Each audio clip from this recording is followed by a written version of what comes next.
In this video, we're looking at adding and subtracting polynomials. And so in the previous video, we looked at what polynomials are. So we're going to be dealing with trying to combine polynomials by addition or subtraction. So here is a trinomial, 7y squared plus 2y plus 9. And here is another polynomial, negative 3y squared minus y. Okay, this is a binomial because it has two terms. All right, so if we want to add these together, the only terms that we can combine are terms that are like terms. And to make something like terms, they have to have the exact same variable parts. So like this term has a y squared and this term has a y squared. And so those are like terms. Okay, this term has just a plain y and this term has a plain y. So those are like terms. And then the 9, there's nothing we can combine it with. So we're looking at combining 7y squared and negative 3y squared. That would give us 4y squared. Notice the y squared part doesn't change. That's what we're counting. How many y squareds do we have? We had positive 7 of them and then negative 3 of them. So now we have positive 4 y squareds. That doesn't change. We have a positive 2y and a negative 1y. That's like a negative 1y. And if we combine those, we get positive 1y or just positive y. Okay? And then we will also need to include the plus 9.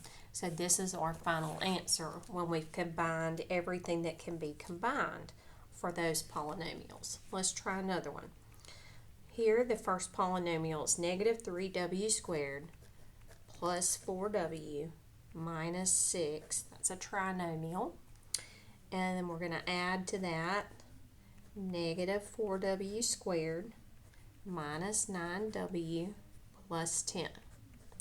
Okay, again, we're looking for like terms.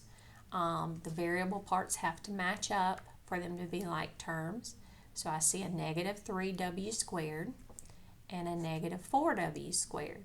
And when we combine those, we will have negative 7w squared. Then we have a positive 4w and a negative 9w. And a positive 4 and a negative 9 will combine to give us negative 5w. And then last we have a negative 6 and a positive 10. A negative 6 and a positive 10 will give us positive 4. And then we're finished. That's as much as we can do. We cannot combine things that are not alike. And so this is our answer. All right, let's try one more. 5x minus 7 plus 2x cubed plus negative x cubed minus 7x minus 9x squared plus 2.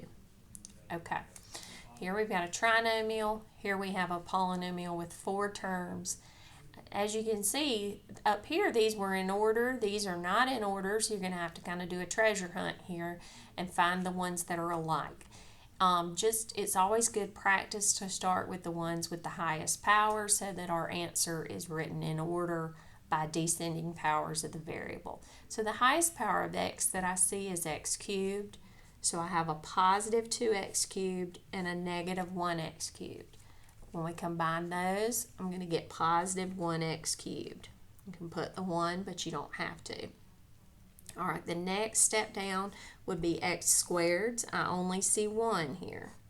And so I don't have anything to combine that with, so I have negative 9x squared. The next thing down would be terms with just an x. So here I've got a positive 5x and a negative 7x. Okay, so those are going to get combined to give me negative 2x. And then last I have a negative 7 and a positive 2, and those will combine to give me a negative 5.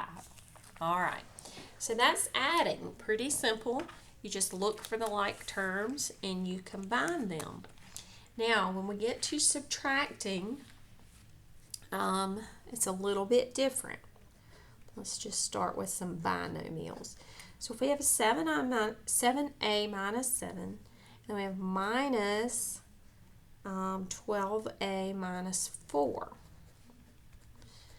We want to remember that this subtraction symbol distributes, or it applies to everything in this second set of parentheses. So these are being subtracted from these.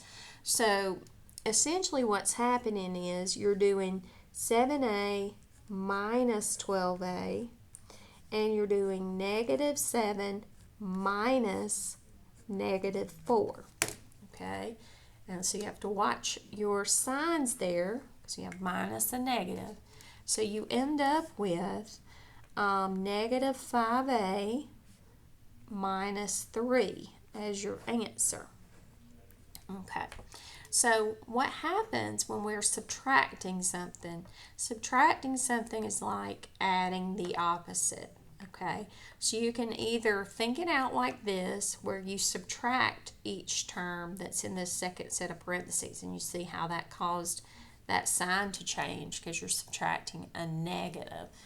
Or you can just get in the habit of changing subtraction in polynomials to adding the opposite.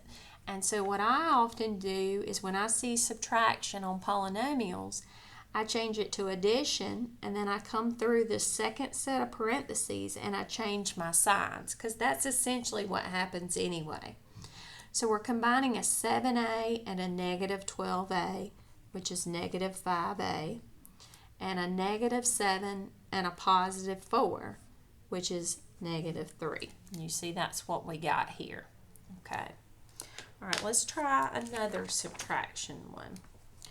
All right, our first polynomial is 6k squared plus 2kp plus p squared. And our second polynomial, the one we're subtracting, is 3k squared minus 6kp plus 2p squared. All right, now, again, if you want to write it out individually and subtract each of these from the term it matches up with over here, you can do it that way. Or you can go ahead and say, when this is subtraction, I know that that's the same as adding the opposite. So I'm going to change this to addition, and I'm going to come through here, and I'm going to take the opposite of all these, or change their signs. All right. So now I'm looking for like terms to combine. I have a 6k squared and a negative 3k squared. That's going to give me 3k squared. I have a positive 2kp and a positive, now it's positive 6kp. So that's going to give me positive 8kp. And then I have a positive 1p squared and a negative 2p squared. And so that's going to give me negative 1p squared, or just negative p squared. So there's my answer. All right, one last one for subtraction. I have a minus 14b plus 7c minus negative 3a plus 2c minus 8b.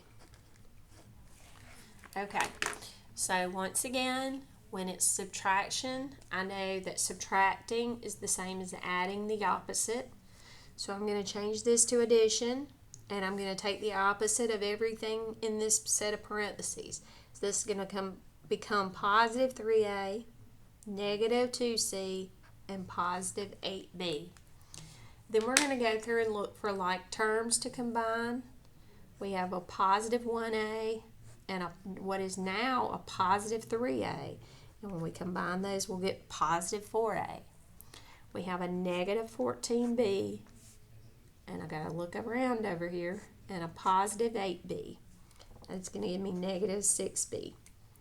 And then I have a positive 7c and a negative 2c, which is going to be positive 5c. All right. So that is adding and subtracting polynomials.